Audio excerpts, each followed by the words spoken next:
नमस्कार विद्यार्थी मित्रांनो, गेल्या तासात आपण पाहिलं इंग्रज सत्तेचे आगमन झाले म्हणजे इसवी सन 1600मध्ये भारतात व्यापार करण्याच्या दृष्टिकोनातून इंग्रजांनी ब्रिटिश ईस्ट इंडिया कंपनीची स्थापना केली. कधी? इसवी सन 1600 या शतकामध्ये. म्हणजे इसवी सन 1600 या शतकामध्ये ब्रिटिश ईस्ट इंडिया कंपनी स्थापना भारतात व्यापार करण्याच्या उद्दिष्टाने करण्यात आली. मग इंग्रज सत्तेचं आगमन झालं म्हणजे इंग्रज भारतात आले. इंग्रज सत्तेच्या आगमनापाठोपाठच इंग्रजांनी काय केले तर भारतात राज्यकारभार करण्यासाठी नवी प्रशासकीय पद्धत काय केली, भारतामध्ये रूढ केली. मग त्यामध्ये मुलकी नोकरशाही, लष्कर, पोलीस दल आणि न्यायव्यवस्था अशी नवीन प्रशासकीय पद्धत त्यांनी भारतात स्थापन केली, रूढ केली. आणि या 4 गोष्टीच्या माध्यमातून इंग्रज भारतामध्ये काय करू लागले, राज्यकारभार करू लागले. म्हणजेच मुलकी नोकरशाही, लष्कर, पोलीस दल, न्यायसंस्था किंवा न्यायव्यवस्था हे इंग्रजांचे भारतातील प्रशासनाचे काय होते, प्रमुख आधारस्तंभ होते. आणि या 4 गोष्टीच्या आधारे इंग्रज काय करू लागले, भारतामध्ये राज्यकारभार करू लागले. आज आपण या तासाला इंग्रजांची आर्थिक धोरणे काय आहेत या संकल्पनेविषयी माहिती पाहणार आहे. बघा, भारतावर वर्चस्व किंवा सत्ता गाजवणारे हे इंग्रज पहिले नव्हते. आता इंग्रज कधी आली, इसवी सन 1600मध्ये. हळूहळू त्यांनी काय केलं तर 1600 पासून येऊन त्यांनी हळूहळू राज्यकारभार केला. परंतु 18व्या शतकानंतर त्यांनी काय केलं तर भारतामध्ये वर्चस्व गाजवायला सुरुवात केली. अगोदर हळूहळू एक प्रदेश जिंकून त्यांनी काय केली, आपली सत्ता किंवा आपल्या सत्तेचा विस्तार करायला सुरुवात केली. परंतु भारतावर वर्चस्व किंवा सत्ता गाजवणारे इंग्रज हे पहिले नव्हते. म्हणजेच भारतावर याच्या अगोदर पण बऱ्याचशा परकीय लोकांनी काय गाजवली, सत्ता गाजवली होती. म्हणजेच इंग्रज हे भारतावर वर्चस्व किंवा सत्ता गाजवणारे पहिले सत्ताधीश नव्हते. प्राचीन काळापासून भारतावर आक्रमणे होत राहिली. आता प्राचीन काळ आहे, या प्राचीन काळापासून भारतावर अनेक परकीय लोकांनी काय केलेत, आक्रमणे केलेली आहेत. उदाहरणार्थ ग्रीक सम्राट सिकंदर, मोहम्मद घोरी, बाबर यासारखे अनेक परदेशी सम्राट आले आणि या परदेशी सम्राटांनी काय केलेलं आहे, भारतावर आक्रमणे केलेली आहेत. आणि भारतावर आक्रमणे करून त्यांनी अनेक आक्रमणे करून भारतामध्ये काय झाले, स्थायिक झाले. म्हणजेच ग्रीक सम्राट सिकंदर असेल, मोहम्मद घोरी असेल, बाबर असेल यासारखे अनेक परदेशी सम्राटांनी भारतावर आक्रमणे केली. तसंच मुघल असेल, या मुघलांनी काय केलं तर अशा अनेक आक्रमकांनी भारतावर आक्रमणे केली आणि अनेक आक्रमणे करून ते भारतामध्ये काय झाले, स्थायिक झाले. म्हणजे ते भारतामध्ये येऊनच राहिले, आक्रमणाच्या माध्यमातून आले, त्यांनी भारतातील प्रदेश जिंकले, भारतामध्ये त्यांनी काय केलं, वास्तव करायला सुरुवात केली, ते तिथे स्थायिक झाले, भारतीय संस्कृतीशी समरस झाले. आणि हे परकीय आक्रमण करणारे लोक आहेत, त्यांनी या ठिकाणी आपली सत्ता स्थापन झाली. मग सिकंदर असेल, मोहम्मद घोरी असेल, बाबर असेल, मुघल बादशाह औरंगजेब असेल यासारख्या अनेक परकीय सत्ताधीशांनी भारतामध्ये आक्रमण केली आणि ते काय झाले, भारतामध्ये येऊन काय झाले, स्थायिक झालेले आहेत.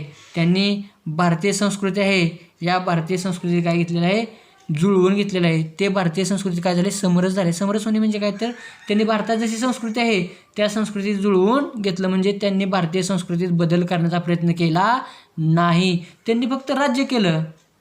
राज्यकारभाराच्या माध्यमातून ते आले. सिकंदर असेल, मोहम्मद घोरी असेल, बाबर असेल, मुघल असेल असे अनेक परकीय किंवा परदेशी आक्रमणे आली. या आक्रमणाच्या माध्यमातून त्यांनी आपल्या भारतातील प्रदेश जिंकून घेतले, आपल्या प्रदेशामध्ये सत्ता गाजवली.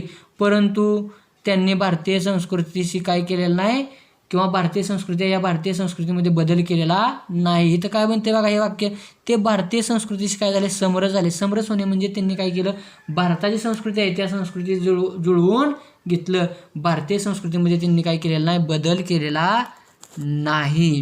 म्हणजे अनेक आक्रमणे झाली, बरेचसे परदेशी लोक आली, परंतु त्या परदेशी लोकांनी भारतातील संस्कृतीमध्ये कसल्याही प्रकारचा काय केलेला नाही, बदल केलेला नाही. त्यांनी जरी येथे राज्य केले तरी भारताच्या अर्थव्यवस्थेत मूलभूत बदल केले नाहीत.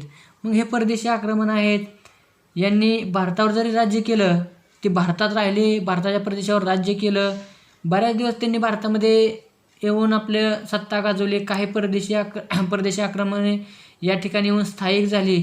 परंतु त्यांनी येथे राज्य केलं, परंतु त्यांनी जी भारताची अर्थव्यवस्था आहे या अर्थव्यवस्थेत त्यांनी काय केलं नाही, फार मोठा बदल केलेला नाही. जशी भारताची अर्थव्यवस्था पूर्वीसारखी चालत होती त्याच पद्धतीने त्यांनी काय केली, भारताची अर्थव्यवस्था आणि भारतीय संस्कृतीशी त्यांनी कोणत्याही प्रकारचा बदल केलेला नाही. इंग्रजांचे मात्र तसे नव्हते. परंतु इंग्रज मात्र तसे नव्हते. त्यांनी भारतीय अर्थव्यवस्थेत फार मोठे बदल केले. त्याला कारणही तसंच होतं. इंग्लंड हे आधुनिक राष्ट्र होतं. इंग्लंड काय होतं, इंग्लंड हे आधुनिक राष्ट्र होतं. म्हणजेच 18व्या शतकामध्ये इंग्लंडमध्ये औद्योगिक क्रांती झाली होती. म्हणजेच इंग्लंड हे एक आधुनिक राष्ट्र होतं आणि इंग्लंडमध्ये औद्योगिक क्रांती झाली 18व्या शतकामध्ये. प्रथम इंग्लंडमध्ये औद्योगिक क्रांतीला सुरुवात झाली म्हणून इंग्लंड हे एक आधुनिक राष्ट्र होते. औद्योगिक क्रांतीमुळे तेथे भांडवलशाही अर्थव्यवस्था रूढ झाली होती आणि इंग्लंडमध्ये प्रथम औद्योगिक क्रांती घडून आली आणि इंग्लंडमध्ये औद्योगिक क्रांती घडून आल्यामुळं इंग्लंड या देशामध्ये भांडवलशाही अर्थव्यवस्था काय झालेली होती, रूढ झालेली होती.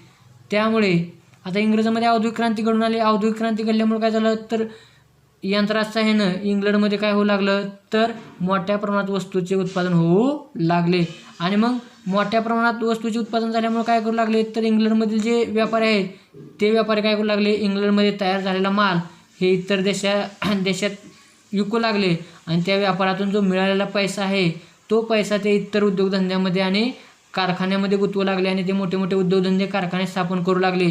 तसेच त्यामुळं काय झालं तर औद्योगिक क्रांतीमुळं मोठ्या प्रमाणात वस्तूचे उत्पादन होऊ लागले. वस्तूच्या उत्पादनाचा वेग वाढला. खूप मोठ्या प्रमाणात माल उत्पादित केला जाऊ लागला. तो माल खपवणंही गरजेचं होतं.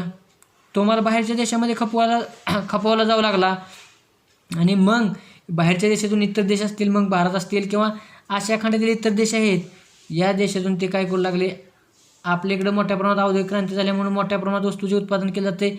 मग इकडं आपल्या देशातील तो कच्चा माल आहे, तो कच्चा माल काय करू लागले ते तिकडे घेऊन जाऊ लागले आणि त्यातून तो काय करू लागले, पक्का माल करून जास्तीत जास्त फायदा करू लागले. मग त्यातून इंग्लंडमध्ये भांडवलशाही अर्थव्यवस्था रूढ झाली. त्यांनी त्याच धर्तीवर तशाच पद्धतीने भारतात ही भांडवलशाही अर्थव्यवस्थेस पोषक अशी अर्थव्यवस्था इंग्रजांनी काय केली, भारतामध्ये रुजवली. काय दिले, या व्यवस्थेला पोषक अशी अर्थव्यवस्थेने काय केली, भारतात रुजवली. म्हणजे इंग्लंडमध्ये भांडवलशाही अर्थव्यवस्था रूढ झाली. भांडवलशाही अर्थव्यवस्थेच्या माध्यमातून काय होऊ लागलं तर इंग्लंडच्या मोठ्या प्रमाणात नफा होऊ लागला आणि त्याच व्यवस्थेला इंग्लंडमधील जी भांडवलशाही अर्थव्यवस्था आहे त्याच व्यवस्थेला पोषक म्हणजे चांगली पोषक अशी अर्थव्यवस्था त्यांनी काय केली, भारतामध्ये रुजवली आणि ते काय करू लागले तर भारतातील कच्चा माल इंग्लंडला नेऊ लागले. मग त्यामध्ये कापूस असतील, नीळ असेल, यासारखा जो कच्चा माल आहे तो कच्चा माल काय करू लागले ते इंग्लंडला नेऊ लागले आणि इंग्लंडमध्ये यंत्राच्या साहाय्यानं त्या मालावर प्रक्रिया करून तो पक्का माल करू लागले आणि तो काय करू लागले, भारतामध्ये आणून पुन्हा विकू लागले. आणि यामुळे काय व्हायला लागलं तर त्यामुळे इंग्लंडचा काय झाला, मोठ्या प्रमाणात आर्थिक लाभ झाला. इंग्लंडमध्ये भांडवलशाही अर्थव्यवस्था रूढ झाली. या अर्थव्यवस्थेला पोषक अर्थव्यवस्थेने भारतात रुजवली आणि त्यामुळे काय होऊ लागला तर इंग्लंडचा आर्थिक फायदा होऊ लागला आणि त्यांनी काय केली, भारतीयांची मोठ्या प्रमाणात लूट केली. इंग्लंडने या उद्योगधंद्याच्या माध्यमातून भारतातील प्रचंड संपत्ती काय केली, इंग्रजांनी भारतातून इंग्लंडला नेली. परंतु याचा तोटा काय झाला तर याचा तोटा असा झाला, भारतीयांचे मात्र काय होऊ लागले, मोठ्या प्रमाणात यामध्ये आर्थिक शोषण होऊ लागले. भारतातून अतिशय कमी किमतीमध्ये कच्चा माल इंग्लंडला नेला जाऊ लागला आणि इंग्लंडमध्ये त्याच्यावर प्रक्रिया करून तोच पक्का माल भारतामध्ये आणून मोठ्या रकमेनं किंवा जास्त पैशाने विकून इंग्लंड काय करू लागलं, भारतीय लोकांचं काय करू लागलं, शोषण करू लागलं. अशा पद्धतीने इंग्रजांच्या आर्थिक धोरणामुळे भारतीयांचे मात्र मोठ्या प्रमाणात काय होऊ लागले, आर्थिक शोषण होऊ लागले. म्हणजे मोठ्या प्रमाणात भारतीयांचा पैसा काय होऊ लागला, इंग्लंडला जाऊ लागला. धन्यवाद विद्यार्थी मित्रांनो.